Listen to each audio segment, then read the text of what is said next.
Tingnan nyo po yung mga align-align yung sinasabi nyo Ayan 55 3/4 po tayo. Ayan, nakitang-kita naman po 55 3/4. Sa kabila tayo.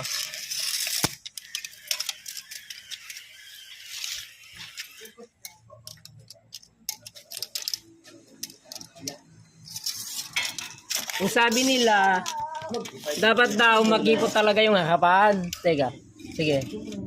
Tingnan nyo po. 54 3/4.